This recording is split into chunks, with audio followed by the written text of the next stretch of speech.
The idea is that I suppose it's very hard to build resilience or to know what our strengths are, to have any kind of trust in our abilities if we haven't tested them.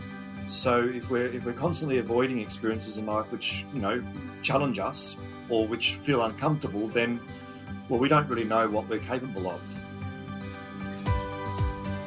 Hello, I'm Dr Jodi Richardson, and you're listening to, well, Hello Anxiety, a podcast where we end the struggle with anxiety and build our toolkit of practical skills to thrive.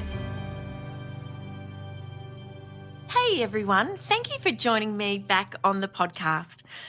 I'm introducing you today to Brock Bastian. I first came across his work through the Active Living Centre, which is Melbourne's first dedicated acceptance and commitment therapy centre. In addition to working with clients as a psychologist for many years, Brock is a professor in the School of Psychological Sciences at the University of Melbourne. He's also passionate about translating the science and bringing it to all of us to foster real-world change. And so he's a really avid writer. He's a TEDx speaker and author. His book, The Other Side of Happiness, Embracing a More Fearless Approach to Living, was published in 2018. And Brock, I love everything about your work, and I love that you've got this really beautiful balance in your life with the science really generating and contributing to the scientific body of knowledge, but also translating that knowledge and bringing it to the community through articles that you've written for everything from, is it The New Yorker and through to The Conversation? Yes. Yes. I didn't write the New Yorker article, but we got covered in. The research certainly was covered in that. Yeah.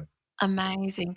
Brock, welcome to the podcast. Thank you so much for joining us today, and I'm really thrilled to be able to bring your wisdom, your expertise, and experience to our listeners. And I really wanted to start by asking you about your TED Talk. You titled your TED Talk "Why We Need Pain to Feel Happiness." So I'd love to start by talking about this topic. Yeah, sure. I suppose.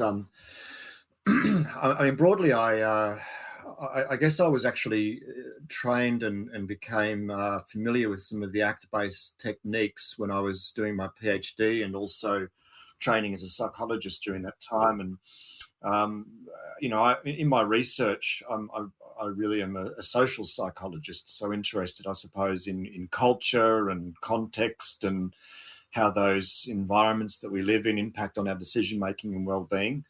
And I guess I was learning about, some of these ACT-based approaches of acceptance and being comfortable with some of our negative experiences, but also became interested in thinking about, well, that's an interesting and seems like a very valuable approach, but how is our society communicating those sorts of messages? And is that something that when you walk out of the therapist's room that you're actually having reinforced or perhaps undermined in the current culture? So I guess I started from that perspective to bring it into my own research. I probably also had a research program where I was interested, I suppose, in looking at some of the downsides of promoting happiness. Again, at that time, and still positive psychology was a very big movement, and I think it's been a very important movement, but perhaps is also, and I think there's an increasing tendency to recognise that we do have to moderate the way that we approach that way of thinking or promoting happiness, again because it can have some downsides to it. And I suppose as part of that, I became interested. Well, if I'm going to be looking and understanding, researching the downsides of promoting happiness, well, what are the upsides of experiencing discomfort and pain and difficulty? And also realised that there wasn't really a whole lot of research around on that. And so I thought, well, why not start with the probably the toughest, the toughest sort of uncomfortable experience we can possibly have, which is physical pain, and go from there. So I guess the TED Talk was really a bit of a summary of that work, a bit of a summary of the work that I was and the writing I was doing for the book, and really exploring what are some of the upsides what are some of the upsides of our painful experiences in life, and perhaps also pushing a slightly stronger question in there, which is, well, can we actually ever experience happiness if we don't also experience some pain? And is one dependent on the other, in fact? Mm. One of the things that you talked about in the TED Talk was the idea of psychological immunity, and you used the analogy of a timely analogy of vaccination. No, yeah. Can you share that with our listeners and talk about psychological immunity and why the avoidance of stress, anxiety, challenge, Mm. adversity is not the answer to building our resilience? Yeah, sure. I mean, I guess there's two parts to that question, and and maybe I can talk more about the first part a bit later. But I mean, I think the first point in there is that avoiding those experiences in general isn't very helpful. So when there are uncomfortable, adverse, painful experiences in life, and they're not things that we have a whole lot of control over, which is also a fair amount of probably what we experience in life. We don't always have direct control over a lot of things. Well, what do we do instead? And certainly trying to avoid or struggle with those experiences, we know from an ACT-based approach, is counterproductive. So I suppose leaning into and exploring what they can do for us is one of the answers there. But also recognizing that sometimes choosing those experiences is actually quite productive for us as well. And also I think one of the things that I came across when I was doing some of this work and thinking was, I do think we choose these experiences far more often than we might recognize. We see our choices as maximizing our happiness, but when we actually sort of dissect what we've chosen in order to maximize happiness, it's not always just pure pleasure. Sometimes we do choose challenges. But yeah, the idea is that I suppose it's very hard to build resilience or to know what our strengths are, to have any kind of trust in our abilities if we haven't tested them. So if we're constantly avoiding experiences in life which challenge us, or which feel uncomfortable, then we don't really know what we're capable of.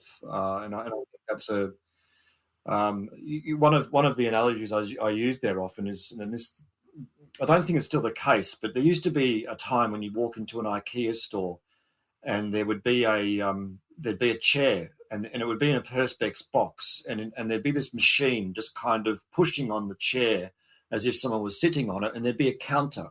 It would have 675,000. And so you knew that this machine had pushed on the chair 675,000 times. And I guess it didn't say explicitly what that was meant to infer, but I suppose it was pretty clear that meant the chair was tough, it was strong, it was capable, and you could sit on it at least 675 times and counting before it would break. And I suppose that's demonstrating the strength of the chair, the capabilities of the chair. And again, we need something sometimes to push against in the same sort of way, or something to push against us a little bit in order to know what our strengths are too. I love that you've come to that idea, because one of the great things I'd really love to do through the podcast is really help people to take those steps towards the things in life that might feel challenging or hard or uncomfortable or frightening. And this is obviously the ACT way, is to be able to move towards what's meaningful and what brings you a sense of fulfillment, even though it's going to be hard. And it reminds me, one of the questions I often ask in presentations is I'll ask, what are you most proud of? Yeah. And people will share, and they're proud of the tough stuff. I mean, Yeah. I'm super proud of my PhD. We actually graduated in the same year, incidentally. Oh, yeah. And yes, it's a huge undertaking. And so I also joke that no one ever says they're proud of changing the toilet roll, and that would be something that our daughter would probably take a lot of pride in. Yeah. But this is the thing, we are capable of so much more than we give ourselves credit for, and even our kids as well. And so I love that you've brought us to this point. And one of the things I'd love you to talk to us more about is what is it about anxiety in the clients over many, many years? I think at least 15 years as Mm. a therapist. What is it about the anxious clients that you've worked with? What is it that they struggle with the most, do you think? Yeah, well, I think that it does depend, but certainly one of the things I see a lot of is I guess what we call secondary disturbance. So again, that tendency to layer up that a feeling of anxiety with perhaps some additional concern about experiencing anxiety or what it means about them, and letting that become a sort of process of self-criticism, or struggling with the feeling, trying to control it, and all of those things tend to amplify that anxiety, and lead it to become actually a whole lot more than probably what it started out as. And so again, I talk a lot about the sort of primary and secondary disturbance, and that primary feeling of anxiety is actually sometimes quite okay for us to experience. I think again, there's obviously very normal levels of anxiety that we should and will experience in life. But to worry about that and struggle with it, and to see it as something we need to try and avoid, or that there's an issue or problem with us when we experience those feelings, obviously actually makes them a whole lot worse.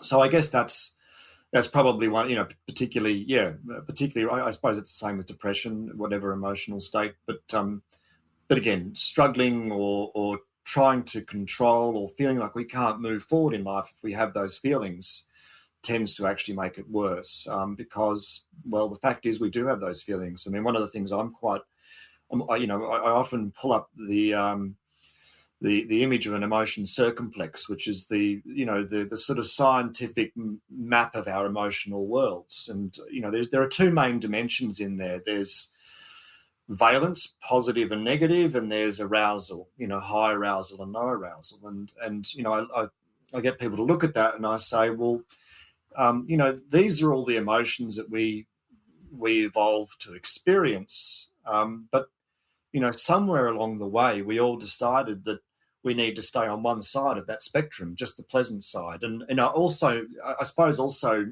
noting that we often refer to pleasant and unpleasant emotions as positive and negative emotions, and that there is this value overlay that gets put onto what are really just very normal emotional experiences, and things we experience when we're, being human.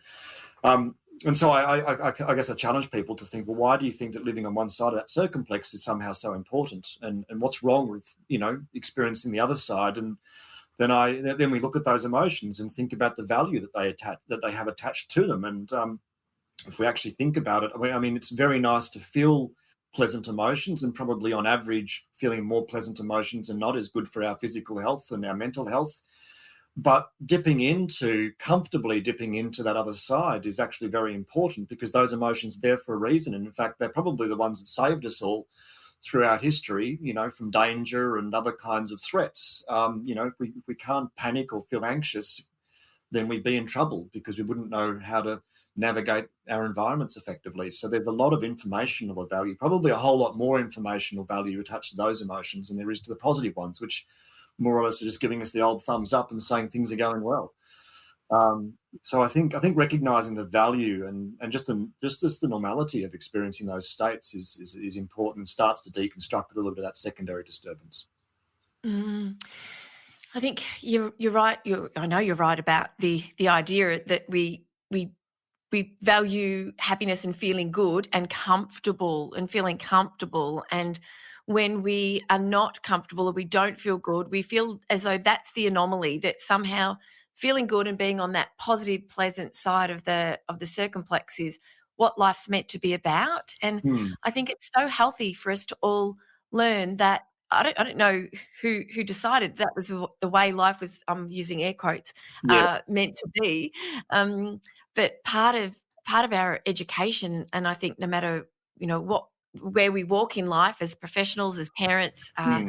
as educators, that helping those around us just to know that there is a broad spectrum of emotions that we can feel, and that Mm. the attached to difficult feelings are often the circumstances in life that do bring us a real sense of fulfillment and meaning. And I really would like to invite listeners to think about what it is about your life that brings you a rich sense of fulfillment and joy, and think about the challenges that you've overcome to either achieve something or to even be in a family, whether you're a parent or you're a daughter or a sister or a brother or a son, or a mother-in-law. Families bring us lots of challenge, but also one of our greatest sources of joy and happiness. So it's really, really important, I think, for these types of conversations to become more the norm. Yeah, absolutely. Mm. So you spoke earlier about the primary and secondary challenges for somebody with, say, anxiety or depression, and I wonder, could you share an example from somebody who might experience social anxiety? Could you share a practical example so our listeners have a really good understanding of what it means to have that initial kind of experience, Mm. and then how it plays out in terms of the struggle? Yeah, so I suppose with social anxiety, I mean, you might be again experiencing some anxiety about social interactions. Again, we all probably do to some extent, but obviously for some people that becomes perhaps more uncomfortable than they would like. And I guess then what perhaps the trap is to think that we somehow that's going to perhaps that's something we need to control or to get rid of in order to be able to have successful social interactions, or we worry about the fact that we feel that way. I think one of the really important things is to remember that nobody can tell you you're feeling anxious. We often think people can read our minds, but they really can't. In fact, I think it's pretty rare to even know when someone's having a panic attack. I think people can be having a panic attacks, and look, sometimes there are behavioural elements of that, but I think a lot of people have panic attacks and you wouldn't even know it because they're actually not behaviourally responding. It's just a feeling. But to recognize, I suppose people sort of feel they've got to overcome this. It's going to be a problem that this is not a feeling that they can move forward with. And this is going to then, inhibit their ability to have social interactions or to attend the party they were thinking of attending, and then they worry about whether or not they can go at all, feeling this way. And of course, all of that is starting to worry about the feeling rather than identifying what it's telling you. Now, of course, that the feeling is telling you, okay, I'm somebody who perhaps sometimes feels a bit anxious about social interactions. That's good to know. That's interesting. What is that? What is it about social interactions I find uncomfortable? That's an interesting question to ask. We can get a bit curious around that emotion and ask some questions of it and understand it. But I think ultimately recognize that we can still go ahead and do what we need to do, even when we're feeling that way. And of course, the biggest trap, particularly for anxiety, is when it starts to box you in life, it actually becomes far more real because you're giving it that reality. You're saying, well, I couldn't go to the party because of how anxious I was feeling. Now, suddenly your anxiety is not just a feeling, it's become a kind of behavioral boundary. And that then reinforces how important and big this thing is because it's now stopping me from doing things in my life. Versus I went to the party, even though I felt anxious, now the anxiety doesn't have as much power over us. It doesn't it's not impacting on our choices quite so much. But I suppose just sometimes realizing you can put that feeling off to the side, it's still there. You're not going to get rid of it, but go ahead and do what you're going to do anyway. Step into that situation with that anxiety. Let it be there, but don't worry about it, and don't become concerned that and again, recognize that probably other people are feeling that way as well. It's not just you. But again, I think the more that we worry about it, the more that we fret about it, the more we think that it's going to cause a whole lot of problems for us in that situation, or that feeling that way is going to be, disastrous, and then starting to feel like our lives we're trapped by this feeling. Of course, that all becomes that, or starting to get down on ourselves and feeling like, why am I such an idiot? Why do I feel like this? All of that adds to it and just loads it up. And I suppose a nice analogy there is if the swimming pool of emotion is got some anxiety in the bottom of it, we're just filling that pool up with all that secondary disturbance, and often it might account for more than half the pool, so maybe even 2/3 of the pool is all of that worry and concern about the way we're feeling rather than just the way we're feeling. And that's the beauty of one of the parts of ACT, one of the parts of what we call the hexaflex, is the idea of becoming present in the moment and also being able to observe what it is that's happening with you, because it's easy to get so swept away, isn't it, for somebody who is in a pattern, and that's what happens, isn't it? Over time, these patterns develop, and so it takes time working with a professional and seeking the right help to change those patterns. And Yep. when you're working with clients who are really finding it hard, they understand from the objective point of view that everything you're saying makes sense. And of course, these things evolve over many, many sessions in therapy. But the idea of being able to develop enough awareness, enough presence of mind to be able to actually recognize that this is all happening, that takes time, doesn't it? Where would you start a client on that journey to building that mindfulness and that ability to look at what they're thinking? I actually think it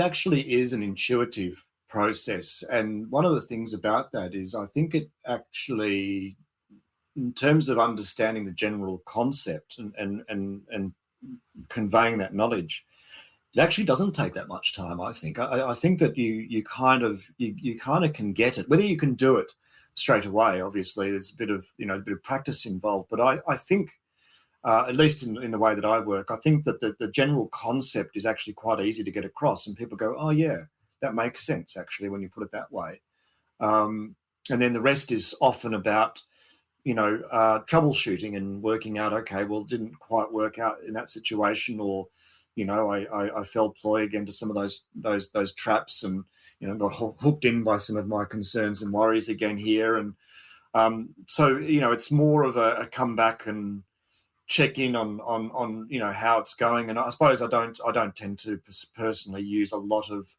worksheet materials. It's more about, here's the concept, go and apply it, come back and let's troubleshoot with those examples that you bring back into the session. So that's probably how I would apply it. So yeah, I guess I do find perhaps whereas something like CBT, which I also use a lot of and think it's very important, can knowing how to pick up those thought patterns and the sort of various challenges to use and being able to identify those, there is a certain that does take some time to develop an understanding of those of the skills to do that, and working out how to do that. Whereas this idea of turning around and facing into and being sitting comfortably with and recognizing it's normal to feel some of these uncomfortable emotions that we do have, is probably quite an intuitive process. Perhaps one of the things that does take a bit of time is working out what are the right ones to sit with and what are the ones not to. And I think sometimes people make the mistake of sitting with, say, for example, self-criticism, and I don't think that's something we should sit with. So sitting with, I really do feel like an idiot. Well, no, actually, you're not. And that's where I think that sometimes CBT is quite helpful, because we do need to challenge some of our thought patterns just based on the evidence, based on reality, based on some good solid thinking. We don't want to sit with that stuff. But then there are other things like, again, my tendency to feel anxious about social settings. Well, that's just me. That's how I feel. That's okay. I can move forward and accept that that's going to be there, but I can still do what I need to do. So again, maybe that's the part that takes a little bit of practice, is knowing when to apply that method and to what content.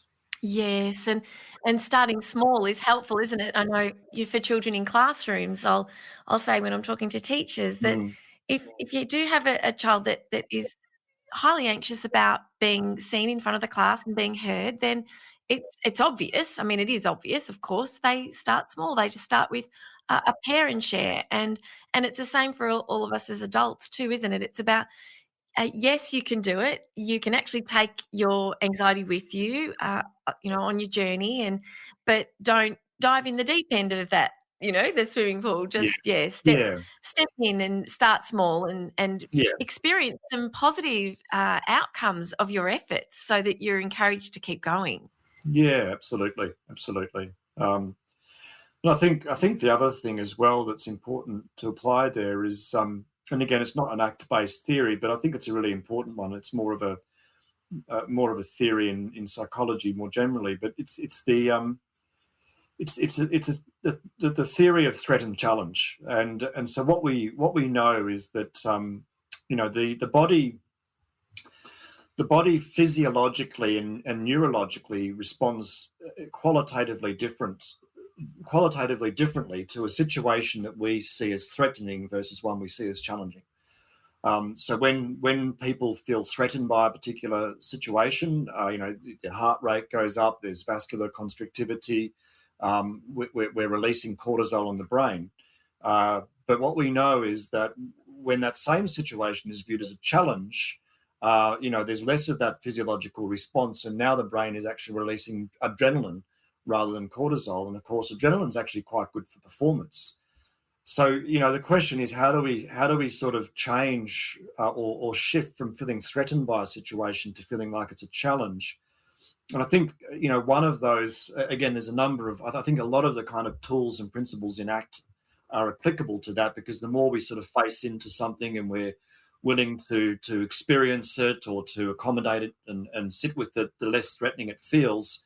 But of course, another part of it, and we know that in that threat and challenge theory, that a key difference there is whether or not we feel we've got the resources to cope. So if we've got sufficient resources to cope with that situation, it sort of tips the scales, and now it feels like a challenge. When we feel that the challenge or the situation is more than the resources we have to cope, now we start to feel threatened. And of course, the question is, well, how do we build those resources? How do we know we've got the resources? How do we get that feedback loop happening? And as you say, is taking those small steps and going, okay, that's interesting. It wasn't as bad as I thought it was going to be. And how often have we said that? It wasn't as bad as I thought it was going to be. That's part of our brain, and the way we predict situations is normally our worries loom large in the future. So once we actually lean into it and take that step, we realize, well, hang on a sec, I was more worried about that than I needed to be, more often than not. And so that feedback loop then starts, and we start to think, okay, well, I do have the resources, or more of those resources, and the more that we step into those situations, the more confidence we build around those, and then we take those resources into other situations and turn those into challenges rather than threats as well. And of course, we've got that underlying neurological and physiological difference in responding, which is actually aiding rather than abetting us in those situations too. I think it's also really helpful to know that we respond really in a physiological way really well to a stressor, and our body is we have this mobilizing energy, as the beautiful Jessica Maguire said in another episode when we talked about the vagus nerve. When we experience stress, we're faced with a stress, our body knows what to do, Yeah, and then the stress passes and things settle back down. And so we're not really meant to be living a stress-free life. We just need to be in a position where we're able, our bodies are able to do what they need to do, is respond to the stress at hand, yeah, and then resettle back down into what we call ventral vagal, mm, when we're talking polyvagal theory. And so I love this different way of thinking, that reducing stress, as Jessica said in that particular episode, is so much is out of our control. There's so much out of our control, and so I think it's helpful to know that we don't have to wait for the stresses, to not be a part of our life, or you wait until the day you take your last breath. And so I think all of this knowledge really helps people to be able to accept what it is to be human, yeah, and that it's completely normal to feel anything and everything that comes up. Some we can accept, as you say, yeah, some thoughts that drive different emotions we can challenge. yeah, And it's experience and more learning that helps us, and yeah, professional help that can help us to know when to do one, when to do the other, and how to get the answers if we're not sure. yeah. Absolutely, absolutely. Yes, yes. So, when it comes to the other side of happiness, which is the title of your book, what were some of the, well, maybe just two or three of the really key messages you felt really compelled to want to share with the world through the writing of that book? Yeah, so again, it really was, I suppose, based on that research, starting with the recognition that sometimes the way that we think about our emotional worlds, the way that we think about happiness, our drive for that can be counterproductive. It casts, and again, it's not so much that valuing or wanting to be happy in itself is the problem. It's more that that the drive for that or the attachment to that leads us to view our uncomfortable experiences as negative, or as problems. Even as medical. I mean, again, we there are medical problems associated with psychological disturbances, but perhaps that category is expanded, and we see any discomfort or unpleasant emotion as potentially falling into that category of as problematic. And so I guess it was really an attempt to change the narrative and say, well, what are the benefits that we get from some of these uncomfortable experiences? And again, coming right back to that very visceral experience of even physical pain. I felt that, again, if we could sort of change the narrative around pain, and to help people to see there are benefits of even that in that very visceral physical sort of pain, then we can obviously sort of think more broadly around emotional pain in those sorts of ways as well. And of course, those benefits are there's a number of chapters in the book sort of focusing on different aspects of that. But again, our research has suggested that sharing painful and difficult experiences is actually a strong form of bonding and social glue. It brings us together and builds relationships when we do share those sorts of experiences. There's a range of benefits, I suppose, that we can get from those experiences, and understanding those and thinking about those and just changing that narrative, I suppose, was the big part. I guess also challenging perhaps the way that we that we've set up, or even the way we parent, and thinking about the way that we respond to our children, and whether or not we're allowing them to take risks always, and thinking about, well, why is it that perhaps our children are a lot more protected these days than they used to be, and how that is impacting on them, and perhaps I think, I mean, there's a number of reasons why I think that's the case, but I do think one of the big ones is we ourselves as parents, our generation perhaps, have can't tolerate the sorts of risks that perhaps we ourselves took, because we worry about the implications of those risks. We do. And when we think back, I remember as a kid, we were just on our bikes all the time, and we would line up as many bodies as we could to jump over. Yeah. You never wanted to be the person who was kind of last in the row. I'm talking side to side, not end to end. We weren't, that daredevilish. But the fun we had, there weren't parents around. We were just in the street. We weren't heavily supervised. We just got to make decisions together, Yeah. and we do know that it's building that psychological immunity, isn't it? Because when kids are given age appropriate freedoms and opportunities, that they do have to rise to the challenge, and that's really good. Yeah. We've got around here, there are a lot of bike jumps, a lot of really difficult, challenging bike jumps, and there are quite a lot of accidents. And in fact, our son ended up with a lacerated liver about a year ago, or not quite. And the different stories that we hear about what happens and the way the kids rally, the way they support each other, that it's fairly isolated where they ride their bikes, how they rally for help, and it's of course you don't want a serious accident, of course you don't, but they all learn. The kid that gets injured, the kids that are around them, even the grown-ups. There are a lot of adults that ride there too because of the size of the jump. That's just one example, but it is something where, as a parent, I know I had to notice the thoughts that I would have Mm, when, kids want to do these things, and recognize that what will be will be. We'll cross the bridges that are being formed in my head at the moment, mm, if and when we come to them. yep. And but letting go is challenging, but it takes that self-awareness, doesn't it? And that acceptance that letting go can bring about our own anxiety. Yeah, that's right, and that we have to embrace some risk. It's important to be able to do that. And of course, we could protect our kids from all manner of risks, but they'll end up at home in their bedrooms watching too much TV if we do that. So we do have to give them that rope. And of course, terrible things could happen, but that's sort of terrible. That's just life. And I suppose we've got to be sensible and reasonable about it, but perhaps we become a little bit overprotective. Yeah.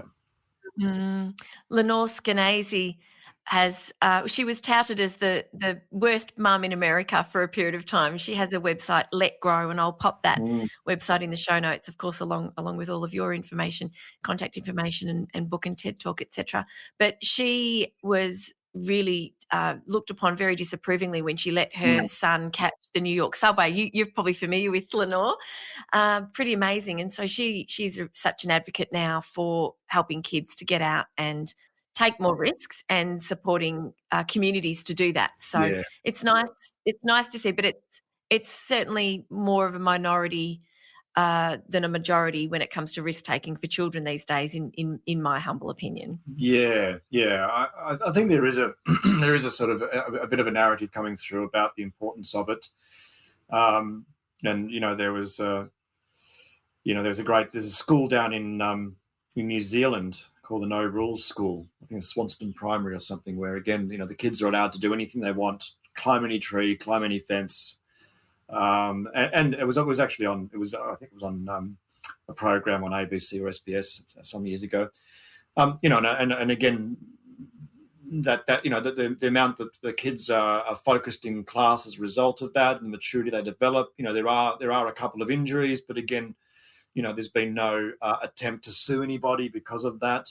Interestingly, they do have a good healthcare system, and you probably need to know that there's that support there if you're going to let people take risks like that in society. But it does have those benefits, and just again, letting kids explore their own boundaries and push themselves, and therefore understand what they're capable of, really is part of it. And I think what happens is that kids don't know what they are capable of, or they don't build those capabilities to face into situations that might otherwise feel quite threatening to them. Be able to turn those around and feel quite challenged by them instead. And then we wonder why there's sort of an increase in anxiety around in young people these days, and perhaps again they haven't learnt those skills to face into some of those challenges in life and not feel threatened.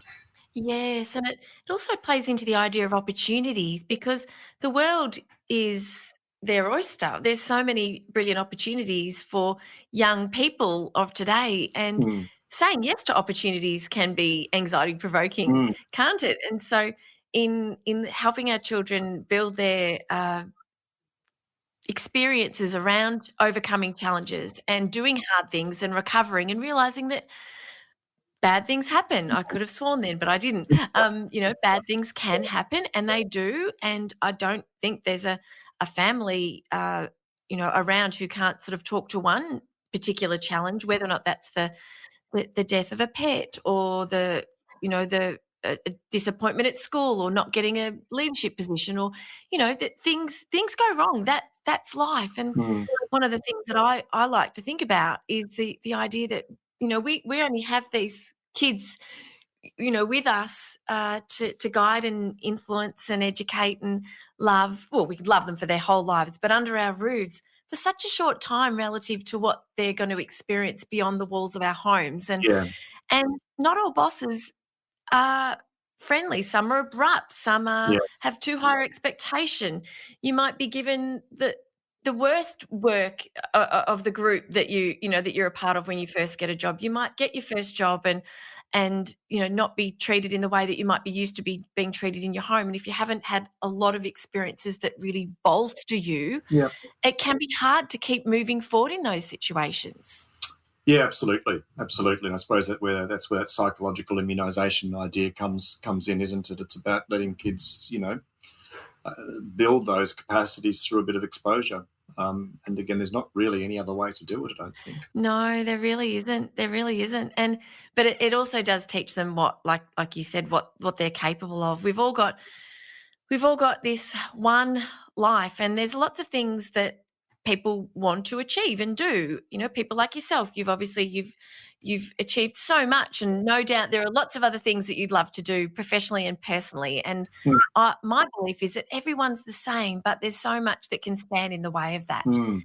And so that's why these conversations, I think, are so rich when it comes to really hopefully inspiring and educating and helping people think differently about their circumstances. You were saying before about anxiety and increases in anxiety. What can you tell us about the state of Australian anxiety statistics? I know, like you are, I've checked the research, and we're sort of all waiting, aren't we, to see how things come through research, the research in terms of the pandemic. But what are you seeing? What are you reading? Well, I'm certainly. I mean, my understanding is that anxiety seems to have kicked up even before the pandemic in terms of the kind of the most reported mental health disturbance, and that it sits, generally speaking, and I think across the board, that there's a sort of 1 in 4, 1 in 5 type statistic in terms of the prevalence. 20 to 25% of the Australian population are experiencing a mental health complaint in any given year at that rate. And again, those are mostly the affective disturbances such as depression or anxiety. So, it's certainly become more prevalent. We know it's become more prevalent among young people. And whether it's become more prevalent as a result, I think there's certainly been a mental health impact from the pandemic. And I think that probably that may have. I don't know about the statistics here, but perhaps some of that is starting to normalise a little tiny bit this year. Although I could be wrong about that. I'm just sort of really, it's anecdotal what I'm saying there.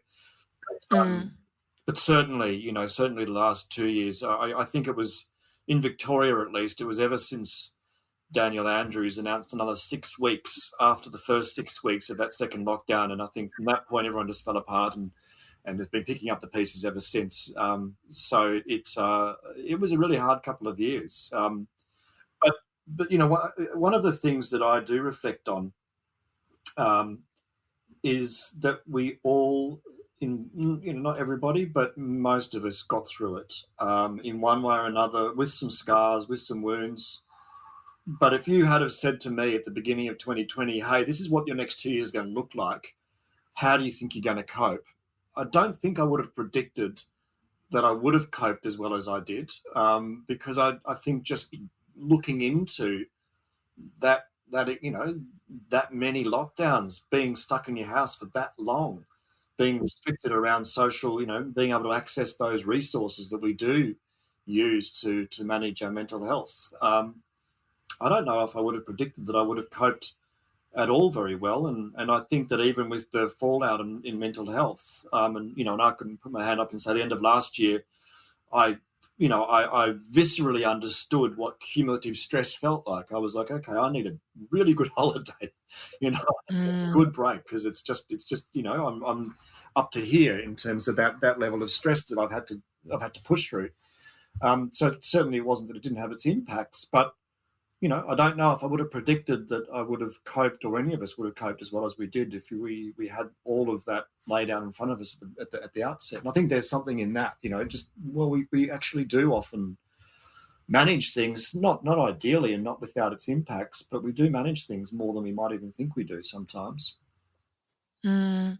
I think you're right. I was talking to someone this morning. I just took the dog for a walk, and I'm flying to Queensland in late in May, and I said I haven't been on a plane since Friday the 13th of March in 2020 Yeah. when I was on the way to a conference, Yeah. and that was essentially that weekend where the you know what hit the fan in a huge way, especially in the professional. I was at a professional conference for speakers, so of course it was good to all be together that weekend with such a sort of a disaster unfolding. But Yeah. I think you're right. I think in hindsight we can look back over the past couple of years, and of course, for those of you who haven't worked it out yet, Brock and I are both Melbourne. Yeah.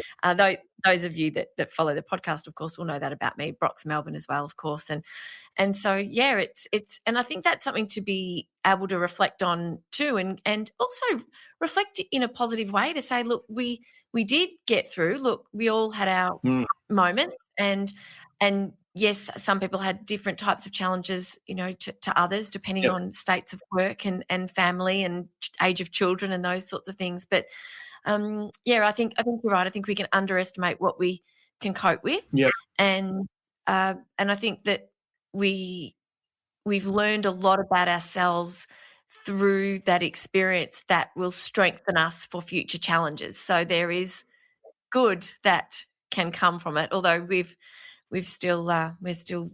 actually had our turn with coronavirus. Put that into isolation. We had it just before the restrictions were lifted, and it did sort of redraw the time. That's all a little bit. But yeah, look, and I think the other thing that I noticed a lot over that period was, and I think this is again that it goes back to that idea of secondary disturbance. It was just a number of times that I said to people, people would come to me and say, look, I don't know what's wrong with me. I'm not coping like I normally do. I'm not managing things as well as I normally do. And, and my response was often to that, well, you know what? I don't think there's anything wrong with you. I think what's wrong is that you're in the middle of a pandemic, and this is what a pandemic feels like. And that is kind of that idea of saying, okay, that's interesting. I'm not coping very well. It's probably because I'm in a pandemic, as opposed to what's wrong with me. And I think that is a good example of exactly where you can avoid that secondary disturbance of allowing that to turn into a self questioning exercise, or thinking you should be doing better. But sometimes just accepting that's how we feel. And certainly there was days that that I wasn't coping very well, and had to go for a big long walk by myself to pull myself together, and come back up and front the family. But that's just how it is. It's normal. It is normal. And I think you've made such an excellent point when it comes to the idea that there are a lot of emotions we experience for jolly good reason. Absolutely. And that it's like when you feel stressed because you're facing a stress, well, that's normal. And then when the stress passes, or you're anxious because you've got, something that's creating, a lot of anticipation in you. But when that experience passes, it should settle back down. Obviously, we know it's a chronic problem for a lot of people, myself included. But I think too. I know I've presented at the GP before when I was experiencing deep sadness after the loss of a grandparent, and because I have a lifelong history of anxiety, and I've experienced depression before, I'm very attuned to when I think things are starting to go a bit south. I'll go and seek the advice of an objective person. And he said, you are experiencing a perfectly normal reaction to a very sad situation, and it will pass. Yep. And it was really nice to have that shared with me, because the further you get down into the depths of sadness and or highly, highly anxious, it's harder to kind of look at things from that objective point of view, isn't it? Yeah, that's why it's good to go and speak to someone and help them, just to bring you back into that perspective a little bit. But and I think the other thing to recognise, that when you're feeling that way, it doesn't mean you're any less good at what you're doing, even if that is helping people. In fact, maybe it brings a slightly different flavour to that, which could even be beneficial. It provides a bit of empathy, and I think we often worry that we can't do what we do in life when we're feeling that way, but sometimes we can.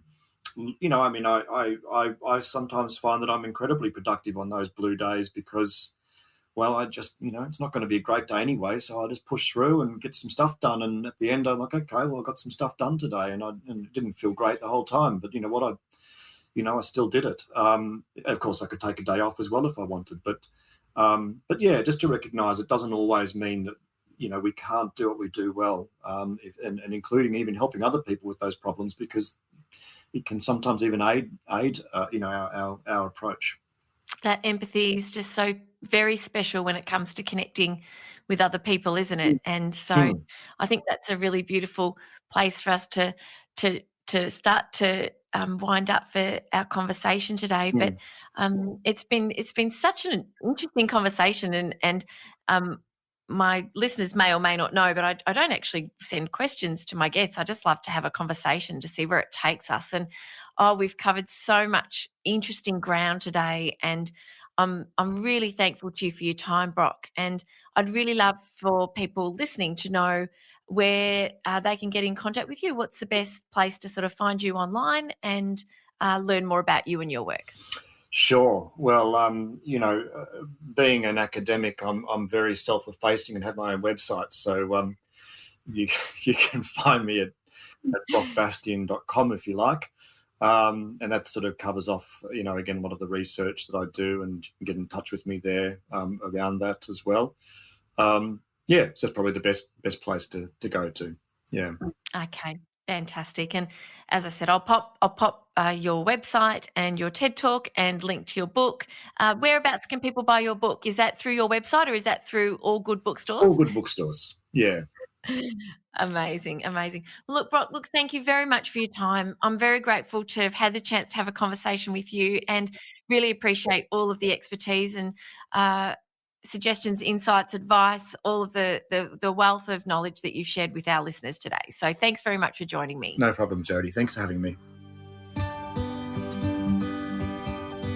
Thank you so much for joining me for this week's episode. If you enjoyed it, please subscribe and leave a review.